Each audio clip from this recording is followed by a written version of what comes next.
Hello friends and welcome back to motor redefined. मैं हूं आपका होस्ट और दोस्त अरिंदम घोष। और फ्रेंड्स आज मैं आप लोगों के लिए दोबारा जबरदस्त कंपैरिजन लेके आ गया हूं। जी हां फ्रेंड्स, लास्ट वीडियो में मैंने आप लोगों को इन दोनों बाइकों की जो टेक्निकल स्पेसिफिकेशंस थी या फिर फीचर्स थी उसकी मैंने आप लोगों को डिटेल कंपैरिजन दी थी। लेकिन इस वीडियो के दौरान आप लोगों ने ऑलरेडी टाइटल थंबनेल लिखकर समझ लिया होगा, इन दोनों बाइकों की जो राइड कंपैरिजन है वो मैं आप लोगों को देने की कोशिश करूंगा। जी हां फ्रेंड्स, राइड करते वक्त आप लोगों को ये दोनों बाइक कैसी फील हो सकती है वो मैं आप लोगों को बताऊंगा। मतलब आप इन शॉर्ट कह सकते हैं कि दोनों में सस्पेंशन कितनी अच्छी तरीके से काम कर रही है, किसकी स्टेबिलिटी बेहतर है, कहां पर आप लोगों को एक्सेलरेशन बेहतर देखने को मिल रही है and top of all vibration आप लोगों को कौन सी बाइक में कितनी देखने को मिल रही है। ये सारी चीजें उसके बारे में आप लोगों को इस वीडियो के दौरान पूरी तरीके से बताऊंगा। और आगे बढ़ने से पहले a very special thanks to Rahul TVS Krishnanagar and SS Bajaj for providing मेरी बाइक्स, ताकि मैं आप लोगों तक ये कंपैरिजन पहुंचा सकूं। अगर आप लोग वेस्ट बंगाल के कृष्णनगर में रहते हैं और बजाज या टीवीएस की कोई भी व्हीकल आप खरीदना चाहते हैं तो आप लोग बिल्कुल शोरूम को कांटेक्ट कर सकते हैं। डिटेल्स अभी आपको आपके स्क्रीन पर दिख रही होगी। आगे बढ़ने से पहले मेरा आप लोगों से रिक्वेस्ट रहेगा, अगर आप लोगों को वीडियो पसंद आती है चैनल को सब्सक्राइब करके बेल बटन दबाना बिल्कुल मत भूलिएगा, क्योंकि मैं आप लोगों के लिए इसी तरीके के इंटरेस्टिंग कंटेंट लाते रहता हूं। साथ ही कोई क्वेश्चन अगर आप मुझसे पूछना चाहते हैं related to any two wheelers तो बिल्कुल फेसबुक इंस्टाग्राम पर ही पूछ सकते हैं। आईडी आपको अभी आपके स्क्रीन पर दिख रही होगी। मेरी पूरी कोशिश ये रहती है आपकी जितनी भी क्वेरीज होती है मैं उनको आंसर कर सकूं। तो चलिए फ्रेंड्स, राइड कंपैरिजन स्टार्ट करते हैं। तो चलिए फिर स्टार्ट करते हैं ride comparison of 2022 TVS Apache RTR 162V model with its very tough competitor Bajaj Pulsar 150 twin disc. जी हाँ फ्रेंड्स, और मैंने लास्ट वीडियो में आप लोगों को इन दोनों बाइकों की जो डिटेल कंपैरिजन है वो ऑलरेडी दी हुई है, जहां पर मैंने स्पेसिफिकेशन और फीचर्स डिटेल में एक्सप्लेन की हुई है। आप चाहें तो चैनल चेक करके वो वीडियो भी बिल्कुल देख सकते हैं। वैसे आई बटन पर भी आप लोग को उसका लिंक मिल रहा होगा। चलिए मैं छोटी सी मैं आप लोग को इसकी जो टायर है और जो इंजन है उसके बारे में बता देता हूँ। आगे पूरी तरीके से ये कैसे परफॉर्म करती है राइड के टाइम पे वो मैं आगे आप लोगों को बताऊंगा। चलिए छोटी सी मैं आप लोग यहाँ पर स्पेसिफिकेशन बता दूं। दोनों ही टायर यहाँ पर आप लोग को 90/90 सेक्शन की मिल रही है with 17 inches of alloy wheel. Suspension अगर आप देखते हैं तो दोनों में ही आप लोगों को यहाँ पर टेलीस्कोपिक फोक मिल रही है, ठीक है। और अगर मैं आप लोगों को यहाँ पर बताऊँ अबाउट ब्रेकिंग, तो यहाँ पर दोनों बाइक में आप लोगों को यहाँ पर सिंगल चैनल एबीएस मिल रही है। फ्रंट जो टायर है वहीं पर ब्रेकिंग अप्लाई होती है एबीएस। और अगर मैं आप लोगों को यहाँ पर 162V में अगर ब्रेकिंग बताऊं तो 270mm की पेडल डिस्क मिलती है। अगर मैं यहाँ पर अगर मैं आप लोगों को यहाँ पर 150 ट्विन डिस्क बताऊं तो यहाँ पर 280mm की मतलब थोड़ी सी बड़ी डिस्क आप लोगों को यहाँ पर बिल्कुल मिलती है। और यहाँ पर अगर मैं आप लोगों को इंजन के बारे में बताऊँ अबाउट अपाचे आरटीआर 162V, तो यहाँ पर थोड़ी सी मतलब बड़ी इंजन आप लोगों को बिल्कुल मिलती है, 10 सीसी तक की बड़ी है। 159.7 सीसी का इंजन मिल रहा है, 15.53 PS की पावर मिल रही है और 13.9 न्यूटन मीटर का यहाँ पर आप लोगों को टॉर्क मिल रहा है। कोई किक स्टार्ट वगैरह यहाँ पर नहीं मिल रही है। एक स्पेशल चीज़ जो यहाँ पर कंपनी ने डाली हुई है वो है GTD टेक्नोलॉजी। मतलब अगर आप ट्रैफिक पे हैं, जिस भी गियर पे है, क्लच थ्रॉटल गियर छोड़ दीजिए, गाड़ी आपकी हल्के हल्के एक्सीलरेट करती रहेगी ताकि आपकी जो माइलेज है उसको मेंटेन किया जा सके। और अगर मैं यहाँ पर अभी 150 ट्विन डिस्क के बारे में बात करूँ, 149.5 सीसी की इंजन मिल जाती है 14 PS पावर के साथ, और साथ ही यहाँ पर आप लोगों को 13.25 न्यूटन मीटर की यहाँ पर आप लोगों को टॉर्क मिलती है। GTD टेक्नोलॉजी वगैरह यहाँ पर आप लोगों को इस तरीके की कोई चीज़ देखने को नहीं मिलती है। और वहीं अगर मैं टायर की बात करूँ तो यहाँ पर ये क्लियर विन हो जाती है, क्योंकि यहाँ पर आप लोगों को 120/80 सेक्शन की यहाँ पर आप लोगों को टायर मिलती है with 17 inches of alloy wheel. साथ ही अगर आप ब्रेकिंग देखते हैं तो यहाँ पर आप लोगों को 230mm की ब्रेक डिस्क मिल जाती है। और अगर सस्पेंशन देखते हैं तो यहाँ पर आप लोगों को ट्विन यहाँ पर आप लोगों को स्प्रिंग सस्पेंशन मिल जाती है। और अगर मैं यहाँ पर 162V वर्जन में आ जाता हूँ तो यहाँ पर टायर थोड़ी छोटी है, 110/80 सेक्शन की यहाँ पर आप लोगों को टायर मिल रही है with 17 inches of alloy wheel. साथ ही अगर आप यहाँ पर ब्रेकिंग देखते हैं तो जैसे मैंने आप लोगों को ऑलरेडी कहा है, यहाँ पर आप लोगों को 2 ब्रेक मिल जाती है। ड्रम एंड डिस्क यहाँ पर ड्रम एडिशन है तो 130mm की ड्रम मिल रही है। बाकी अगर डिस्क एडिशन होती तो भी यहाँ पर 200 की होती, लेकिन हाँ 150 ट्विन डिस्क में आप लोगों को 230mm की मिल रही है। तो आप कह सकते हैं कि थोड़ी सी ये पीछे बिल्कुल हो जाती है। बाकी परफॉर्मेंस कैसी है आगे मैं आप लोग को बिल्कुल बताऊंगा ड्यूरिंग द राइड। और यहाँ पर अगर सस्पेंशन देखा जाए तो MIG monotube inverted gas field suspension यहाँ पर आप लोग को मिल रही है, ठीक है। सस्पेंशन सेटअप बिल्कुल आप लोगों को देखने को सेम मिल जाती है। तो ये टायर और इंजन के बारे में बता दिया है। चलिए इसकी जो एग्जॉस्ट नोट है वो सुन लेते हैं एंड देन हम लोग इसकी राइड कंपैरिजन पे चलेंगे। ये मैंने अभी इसको ऑन कर दिया है। 3, 2, 1 एंड गो।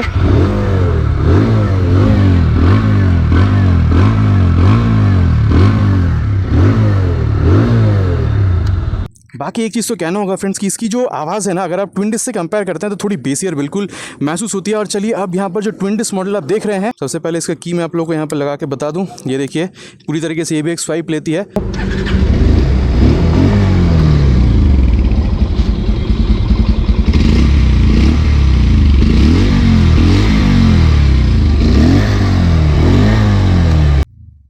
बाकी ये बिल्कुल कहना होगा फ्रेंड्स कि ये उतनी ज़्यादा बेसियर तो नहीं है, लेकिन एक चीज़ जो आप लोगों को यहाँ पर फील होगी अबाउट दिस इंजन वो है इसका रिफाइनमेंट लेवल। तो ये फ्रेंड्स मैंने आप लोगों को मोटा मोटी इसकी जितनी भी टेक्निकल स्पेसिफिकेशंस थी वो बता दिया, और चलिए अब इसकी राइड कंपैरिजन पर चलते हैं, जहां मैं आप लोगों को बता पाऊंगा कि कौन सी बाइक कितनी बेहतर परफॉर्म करती है। तो चलिए फ्रेंड्स स्टार्ट करते हैं 2022 Bajaj Pulsar 150 twin disc model का राइड रिव्यू। एक शॉर्ट राइड रिव्यू होगा, जहां फ्रेंड्स इसमें सारे जो एस्पेक्ट्स इसको टच करने की कोशिश करेंगे, चाहे वो इसकी एक्सेलरेशन हो, स्टेबिलिटी हो, वाइब्रेशन हो, सस्पेंशन कैसा काम करे, सब कुछ मैं आप लोगों को बताने की कोशिश करूंगा। एंड और चलिए फ्रेंड्स अब इसकी जो राइड रिव्यू स्टार्ट करते हैं। ये मैंने बाइक को फर्स्ट गियर पे डाल दिया है।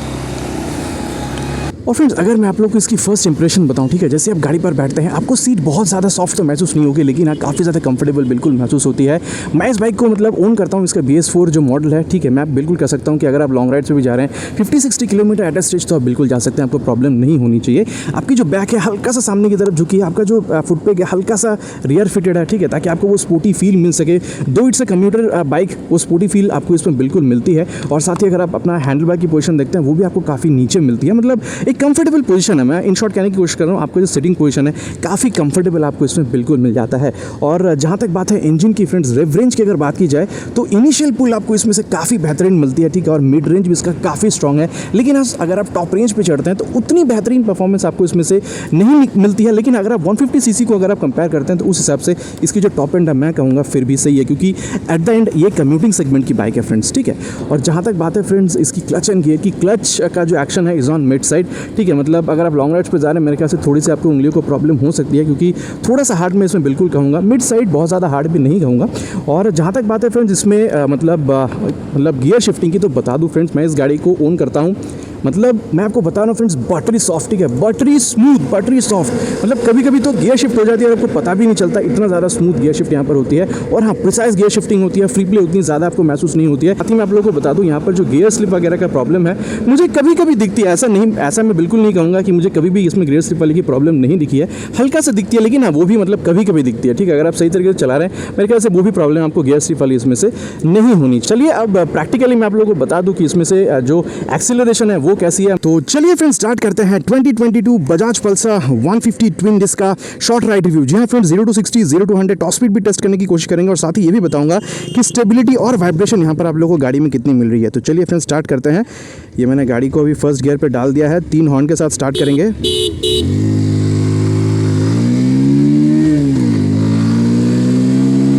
अभी तक तो मुझे यहाँ पर कोई वाइब्रेशन समझ में नहीं आ रही है। थर्ड गियर में मैंने डाल दिया है इसको, ये फोर्थ गियर पे भी मैंने इसको हटा दिया है अभी। अब फ्रेंड्स वाइब्रेशन ट्रस्ट में बहुत ज़्यादा मुझे इसमें फील नहीं हो रही है, और ये भी 5th गियर पे है गाड़ी।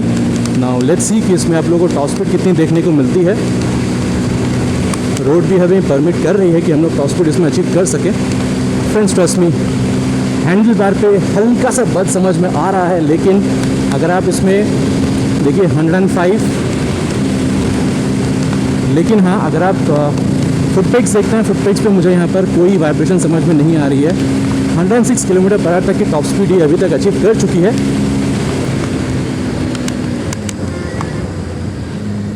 एक चीज़ तो फ्रेंड्स कहना होगा कि वाइब्रेशन ना जब आप 80-90 के ऊपर चढ़ रहे हैं तो हल्का से इसमें महसूस हो रहा है, लेकिन हाँ ये भी देखिए ये अराउंड 106 किलोमीटर पर आवर तक की टॉप स्पीड अभी इसने अचीव किया था।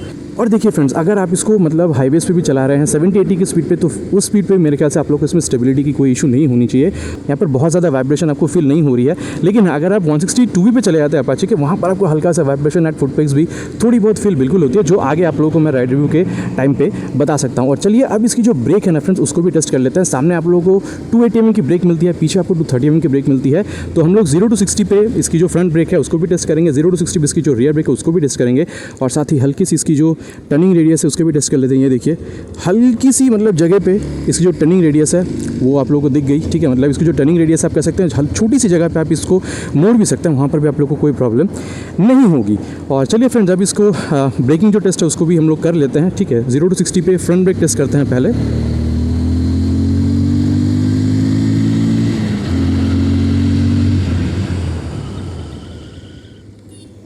फ्रेंड्स एक बात कहूँ, बहुत सही है, बहुत सही है। मैं इस बाइक को चलाता भी हूँ डे टू डे राइड के लिए, ठीक है। मैं ये कहना चाहूँगा फ्रंट ब्रेक ना बहुत सही है, फीडबैक तो उसके बहुत बढ़िया है। अगर आप इसको बाइट भी देखते हैं ना, मतलब जितना आप ज़्यादा पुल कर रहे हैं लिवर को, उतनी ही ज़्यादा यहाँ पर आपको फीडबैक मिल रही है, which is very similar to what you get in 162V model. चलिए इसकी जो रियर ब्रेक है उसको भी टेस्ट करते हैं एट अ स्पीड ऑफ 60।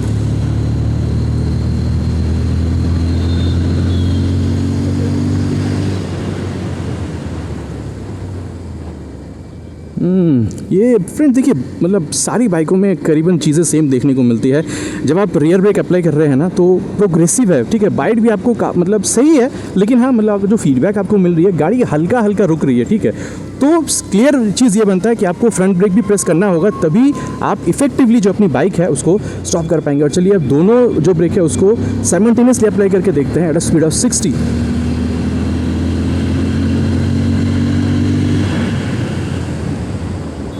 ये फ्रेंड्स मैं बिल्कुल कह सकता हूँ, अगर आप दोनों ब्रेक को अगर आप सही तरीके से अप्लाई कर रहे हैं, साइमल्टेनियसली अप्लाई कर रहे हैं, तो इसमें से जो ब्रेकिंग एफिशिएंसी है ना, वो भी आप लोगों को काफ़ी बेहतर मिलती है। मतलब बाइक को अगर आप 4 से 5 सेकंड में रुकने की कोशिश कर रहे हैं, तो मेरे ख्याल से बाइक आपकी इफेक्टिवली रुक जाती है, उससे कम समय में भी बाइक आपको बिल्कुल रोक देगी। और फ्रेंड्स जहाँ तक बात है इसके सस्पेंशन की, तो बता दूँ, देखिए चाहे वो फ्रंट हो चाहे वो इसकी रियर सस्पेंशन हो, दोनों को यहाँ पर मिड साइड पे सेट किया गया है। जी हाँ फ्रेंड्स, एक चीज़ मैं आप लोगों को बिल्कुल कह सकता हूँ, 120 सेक्शन की इसकी जो रियर टायर है ना, वो काफ़ी ज़्यादा कॉन्फिडेंस बिल्ड करती है। मैं ये नहीं कहूँगा कि बहुत ज़्यादा लीन कीजिए, लेकिन अगर आप लोग मतलब normal day to day ride में अगर आप इसको लीन वगैरह कर रहे हैं, ठीक है, कॉर्नरिंग वगैरह कर रहे हैं, ट्रस्ट मी फ्रेंड्स आपको इसमें बिल्कुल मज़ा आने वाला है।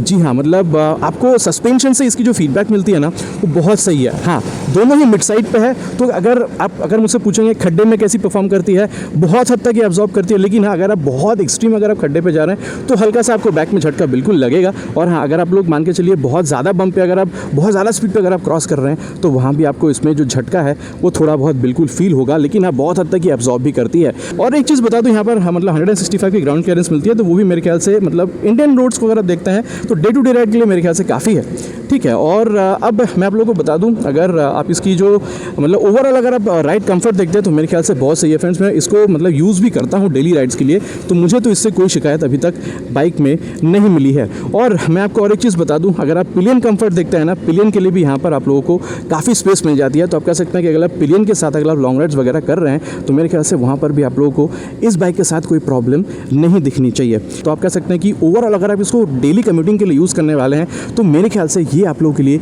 एक परफेक्ट 150cc की कम्यूटिंग बाइक बिल्कुल बन सकती है। तो चलिए फ्रेंड्स, शुरू करते हैं 2022 टीवीएस अपाचे 162V मॉडल का शॉर्ट राइड रिव्यू। जी हाँ फ्रेंड्स, इसमें भी हम लोग समझने की कोशिश करेंगे कि एक्सीलरेशन कैसी है, स्टेबिलिटी कैसी है, वाइब्रेशन कितने स्पीड पे आपको कितनी मिल रही है, और साथ ही सस्पेंशन यहाँ पर आप लोगों को कितने बेहतरीन तरीके से काम करती हुई मिल रही है। और मैंने अभी इसको फर्स्ट गियर पे डाल दिया है, चलिए स्टार्ट करते हैं। और सेकेंड गियर पे हेलमेट का शीशा डाउन। और एक चीज़ तो कहना होगा फ्रेंड्स, अगर आप लोग इनिशियल अगर आप पंच देखेंगे ना, तो मेरे ख्याल से अगर आप 150-20 से इसको अगर कंपेयर करते हैं, तो थोड़ी सी यहाँ पर आपको ज़्यादा बिल्कुल महसूस होती है। लेकिन अब बारीकी से आपको यहाँ पर परखना होगा, तब आपको समझ में आएगा।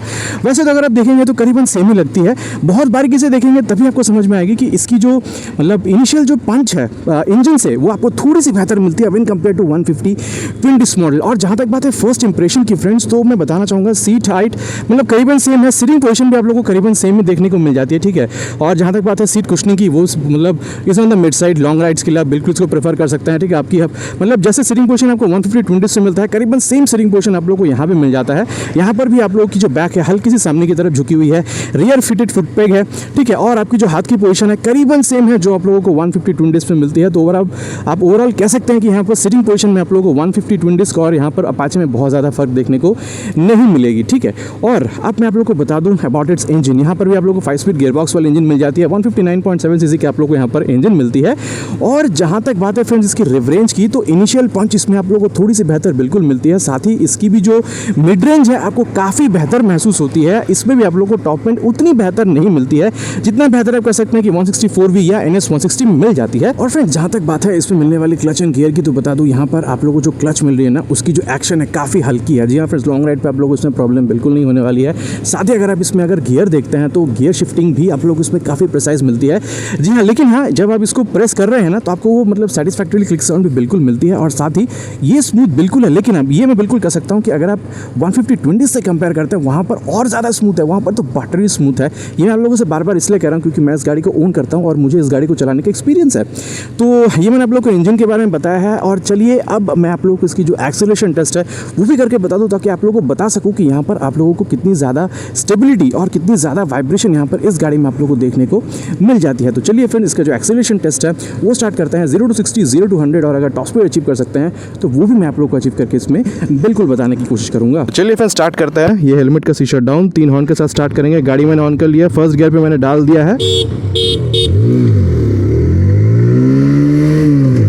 33 फर्स्ट गियर में जा रही है, 57 तक अराउंड सेकंड गियर में गई है, 82 तक अराउंड थर्ड गियर में गई है,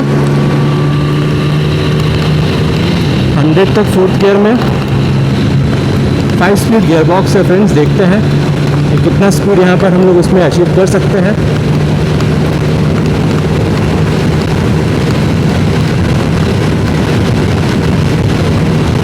और फ्रेंड्स, यहाँ पर स्टेबिलिटी का तो कोई इशू मुझे महसूस नहीं हो रहा है। आप लोग देख सकते हैं we are at around 124 km/h of speed. हाँ, अगर मैं यहाँ पर वाइब्रेशन की बात करूँ तो फुटपेग पे हल्का सा मुझे यहाँ पर वाइब्रेशन महसूस हो रही है। अगर आप लोग जूता वगैरह पहने फिर भी आप लोगों को थोड़ी सी वाइब्रेशन इसमें बिल्कुल महसूस होगी। और चलिए फ्रेंड्स, अब हम लोग इसकी जो ब्रेक टेस्ट है उसको भी करके देख लेते हैं। 0 to 60 पे फ्रंट ब्रेक, 0 to 60 पे रियर ब्रेक टेस्ट करके देखेंगे और देन दोनों को साइमल्टेनियस अप्लाई करके देखेंगे कि यहाँ पर आप लोग को ब्रेकिंग एफिशिएंसी कैसे मिलती है। चलिए सबसे पहले यहाँ पर फ्रंट ब्रेक टेस्ट करते हैं।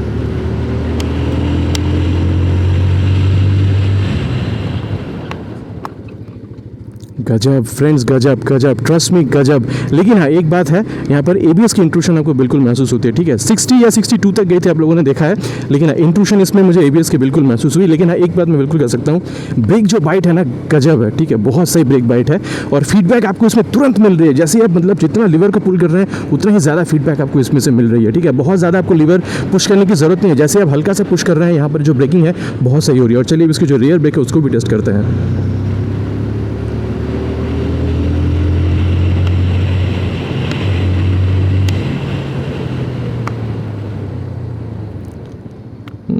फ्रेंड, जैसे देखिए, ये मतलब हर एक बाइक में मुझे करीबन सेम ही फील होता है। ठीक है, जो रियर जो ब्रेक होती है ना वो प्रोग्रेसिव होती है। ठीक है, मतलब रियर ब्रेक आप अप्लाई कीजिए, गाड़ी की जो स्पीड है कुछ हद तक हल्की होगी एंड देन आप जो सामने वाली ब्रेक है उसको अप्लाई कीजिए। गाड़ी की जो ब्रेक है वो पूरी तरीके मतलब गाड़ी है, आप जितना रोकना चाहते हैं आप फ्रंट ब्रेक का यूज़ करके उतना ज़्यादा रोक सकते हैं। चलिए अब दोनों को साइमल्टेनियसली अप्लाई करके देखते हैं।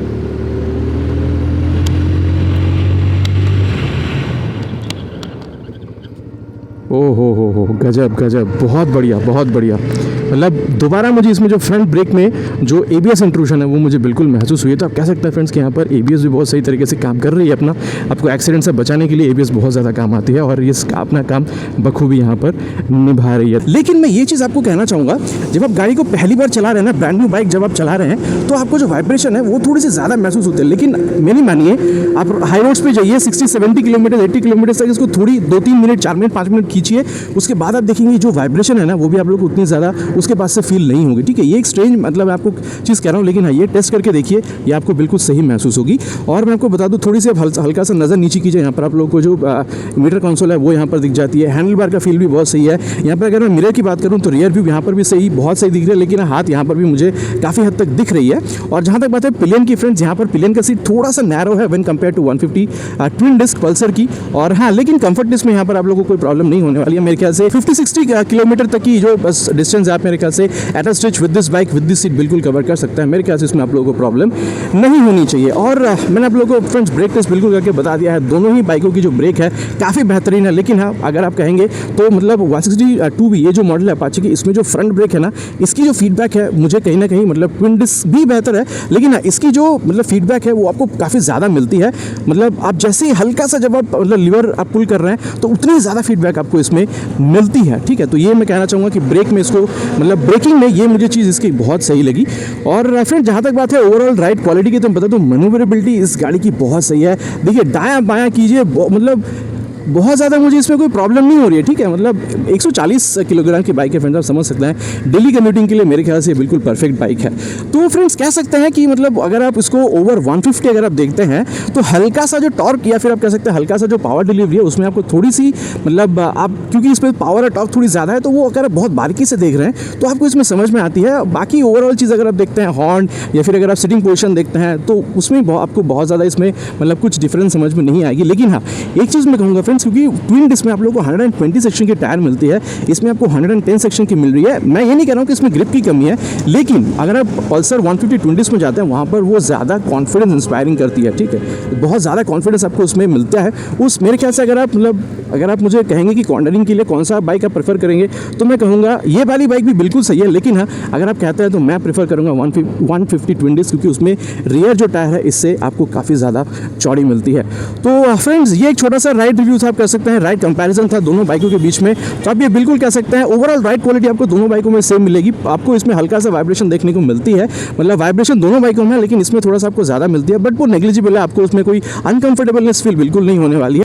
तो फ्रेंड्स देखिए, वर्डिक्ट बहुत क्लियर है, दोनों ही बाइक बहुत सही है। चला के आपको डिसीजन लेना होगा कि आपको कौन सी बाइक पसंद आने वाली है। लेकिन मैं आपको बिल्कुल ये कह सकता हूँ कि दोनों बाइक आप चला के देखेंगे तो दोनों बाइक को आप बहुत ज़्यादा एंजॉय करेंगे। बाकी अगर आप फैन बॉय हैं पल्सर के तो पल्सर बिल्कुल खरीदिए, वो भी बहुत सही बाइक है। और अगर आप फैन बॉय है अपाचे के तो ये बाइक खरीदिए, ये भी आप लोगों के लिए काफ़ी सही बाइक है। अगर आप इसको सिटी राइड या फिर अगर आप इसको हाईवे पे, अगर आप वीकेंड्स पर अगर आप इसको हाईवेज पे ले जाना चाह रहे हैं, मेरे ख्याल से दोनों बाइक बिल्कुल सूटेबल बाइक है।